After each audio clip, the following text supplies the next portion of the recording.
अब सुनिए कहानी सोच के दायरे। मैं हर सोमवार और गुरुवार को चशायर होम में विकलांग बच्चों को संगीत सिखाने शेयर्ड ऑटो रिक्शे से जाती थी। अगले स्टॉप पर अक्सर इसी समय एक महिला ऑटो के लिए आती दिखती। कभी कभार यदि वे मेरे ऑटो में बैठती तो मैं उनके ही सानिध्य का अनुभव करती रहती। संयम से सधा दुबला पतला छरहरा शरीर, हाथ की धुली नक्की किनारी की सफ़ेद साड़ी, प्रायः पूरी बाह का ब्लाउज़, सर को ढांकता हुआ सीधा पल्ला, हाथों में दो दो सोने की चूड़ियाँ और गले में सोने की जंजीर। आंवले के तेल की खुशबू मुझे उनके पास से आती हुई ही अच्छी लगती, वरना खुद तो सुगंधित तेलों से दूर रहती थी। उनके हाथ में कपड़े का सिला थैला रहता, जिसमें से रजिस्टर और दूसरे कागज़ दिख जाते थे। वे यानी बड़ी बहन जी शासकीय माध्यमिक कन्याशाला की प्रधानाध्यापिका थीं। यह उनके साथ यदा कदा चढ़ी हुई दो एक छात्राओं से ज्ञात हुआ, और यह भी कि वे सुबह की पूजन के बाद से शाला आरंभ होने तक मौन रखती थीं। यही कारण था कि मेरी उनसे कभी बातचीत ना हो पाई। उनका अतीत वर्तमान, उनका देश परिवेश मेरे लिए रहस्य ही रहा आया। उनका स्निग्ध तेजस्वी वात्सल्यमय चेहरा मुझे सदा आकर्षित करता। वे अनुशासन की प्रतिमूर्ति सी लगती। जब वे ऑटो से उतरकर शाला की ओर बढ़ती तो सभी छात्राएं और शिक्षिकाएं सतर्क हो जाती। मैं तो बस उतना ही देख पाती, क्योंकि तब तक मेरा ऑटो आगे बढ़ जाता था।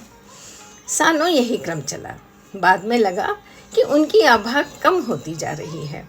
पता नहीं किसी रोग की मलिन छाया थी या किसी विषाद का काला साया। एक दिन यह जानते हुए भी कि उत्तर नहीं मिलेगा, ऑटो के अंदर पूछ ही लिया, आपकी तबीयत तो ठीक है? उन्होंने सप्रयास मुस्कुराते हुए हाथ से पेट की ओर इशारा किया कि वे किसी उदर रोग से पीड़ित हैं। मैंने सांत्वना दिखलाते हुए उनके हाथ पर हाथ रखकर किसी अच्छे डॉक्टर को दिखलाने की सलाह दे डाली। बात खत्म हो गई। फिर कुछ दिनों बाद उनका दिखना बंद हो गया, न गली से आते हुए और न किसी और ऑटो में बैठते हुए। एक दिन दो महिलाएं उनकी गली से निकलकर मेरे वाले ही ऑटो में आईं और अपना गंतव्य कन्याशाला बतलाया। मुझे बहन जी के बारे में जानने की उत्सुकता तो थी ही। पूछ बैठी, यहाँ से आपकी शाला की प्रधानाध्यापिका आया करती थी, कई दिनों से दिखी नहीं, कहीं और चली गई क्या? आप जानती हैं उन्हें?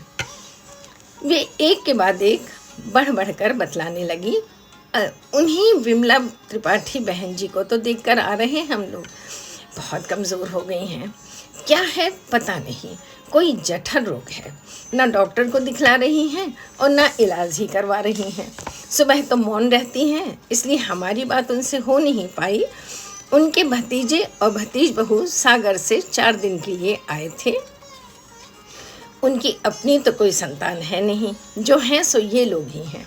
हम जानते हैं कि बहन जी ने इन्हीं के नाम अपना प्रोविडेंट फंड किया है। ये तो बाल विधवा थी, माता पिता भी नहीं थे, बस एक भाई थे जिन्होंने इन्हें पढ़ाया लिखाया और शिक्षिका बनाया। तो आज पहली बार उनके बारे में कुछ पता चला। वे शिक्षिकाएं उनकी बात करने लगी कि उनके बिना कैसे स्कूल भेड़िया धसान हो रहा है। मैंने भी सोचा कि उनका आत्मानुशासन ही था जो शाला में अनुशासन कायम रखता था। कुछ महीनों बाद उनकी गली के सामने शव वाहन खड़ा देखा। पता नहीं कैसी कुशंका हुई। मेरे लिए तो वह गली केवल उनकी ही गली थी। मैं झट से ऑटो से उतर गई। पास की दुकान से पता चला कि त्रिपाठी बहन जी नहीं रहीं। बरबस पैर बढ़ चले उनके अंतिम दर्शन करने और उन्हें अंतिम विदाई देने। वहाँ जाकर लोगों की बातचीत से पता चला कि दवा तो वे लेती भी ना थी, बाद में अन्न जल का भी त्याग कर दिया था। तो क्या यह उनकी आत्मसंतुलन की अंतिम प्रक्रिया संधारा थी? लेकिन बाद में फुस-फुस में जो सुना उससे मन विरक्त हो गया। बहन जी ना खाने पीने पर खर्च करती थी और ना दवा डॉक्टर पर, ना फल फलूद, ना सब्जी भाजी।